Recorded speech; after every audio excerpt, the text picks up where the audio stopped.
So he left Singapore on May 31st, feeling that he was punished for the things that he didn't even do. And he would reconsider on returning to Singapore, as he felt that he gave his all to be a good member of society, but then this was the treatment that Singapore gave him.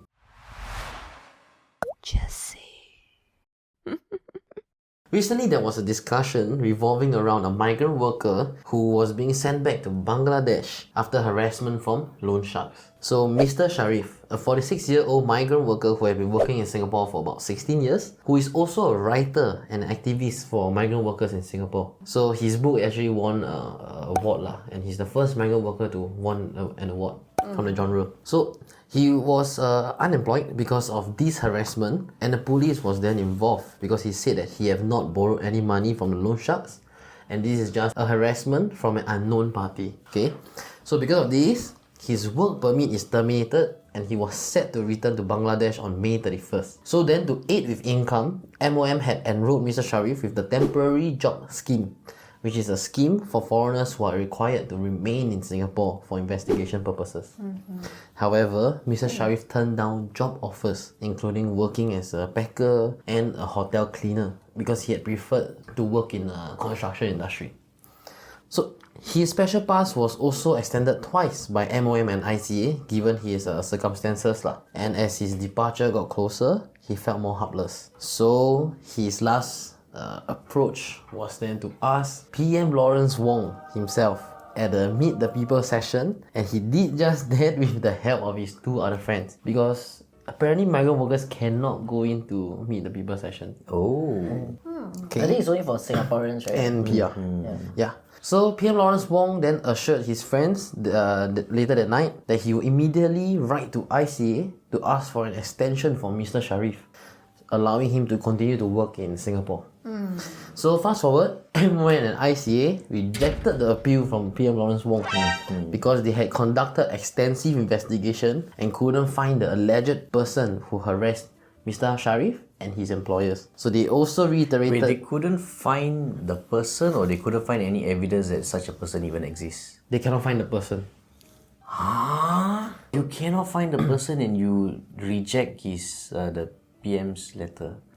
So there's a tea, So another thing why they rejected is because they reiterated that Mr Sharif have been given ample time since the termination to seek employment, and he also received help with linking him and employment agencies to support the job search If that is your reason, I understand. But the first one is you cannot find, then it's not as if you found evidence that maybe this person was concocted. Some Singaporeans also felt that this is an issue also.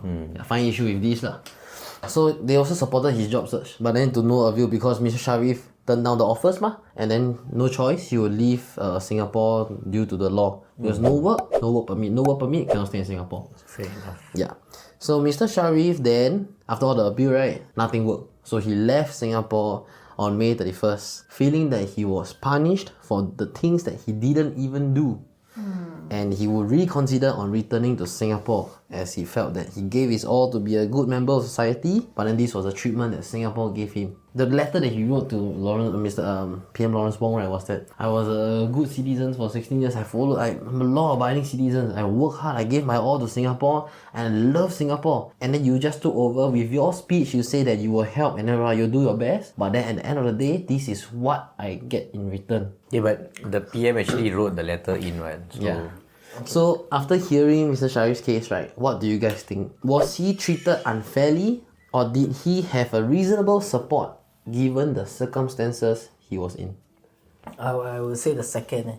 I feel that the different organizations, the different authorities, have given him time, and then they also put him through a certain scheme, offer him certain jobs, If he didn't want to take that job, and then if he don't take the jobs that is offered to them, then he don't have work permit, then he go back That is the fair for everyone. Fair for everybody. That part I feel makes sense because you cannot have exceptions, especially when the exceptions don't give you good reasons.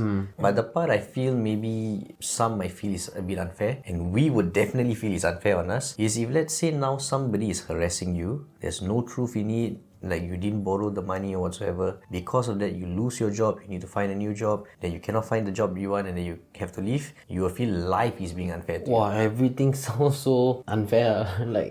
Okay, but like okay, obviously that one is no choice one lah. I mean, it's sucky lah. But I believe that he got terminated from the previous job, right? Is because the person that's harassing him, right, for the money, right, is also basically harassing the company. The employer. As well. Of course, right. Even if it's not real, no, it's not true. He didn't borrow money, right? The employer have to let him go, man. But why have to let him go though? Okay, so right, last time right when I worked at a F&B company, right, I got this person, one of my sales staff lah. Okay, she did borrow money from other people. Okay, so there is 3 incidents. First, one person come inside our compound and ask, hey, does Joe work here or not? Yeah, then I say, oh yeah.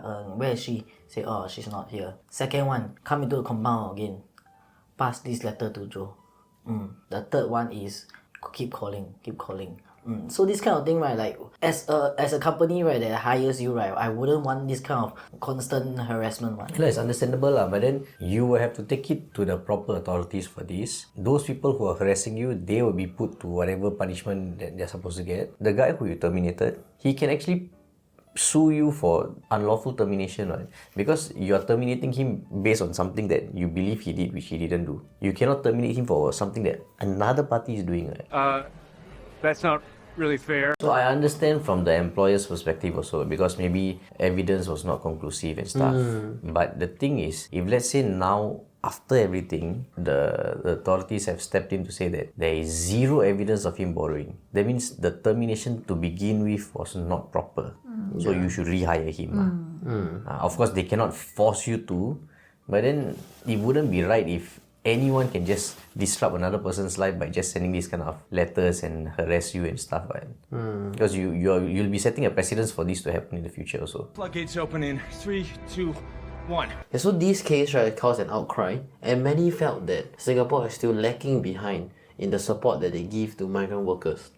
Do you guys agree? Okay, so based on my view, okay, I believe, right, we have read the news and we have seen that, the migrant workers' dormitory conditions, the lorry thing, like they have to squeeze behind a lorry, right? All these things are bad lah, because they don't really treat them like how a proper human should be treated lah. We always want people to be treated at least justifiably, or like have a better living condition, right? With all that being said, right, you cannot blame Singapore, right? It's actually the companies, correct? The companies are the ones that want to cut costs and is one that is mistreating them. But because of these kind of incidents that happen, right, it raised out to the government, and then the government can do something about it. Cannot be the government that's oversee everything, right? Have to go and look at all the nitty-gritty stuff.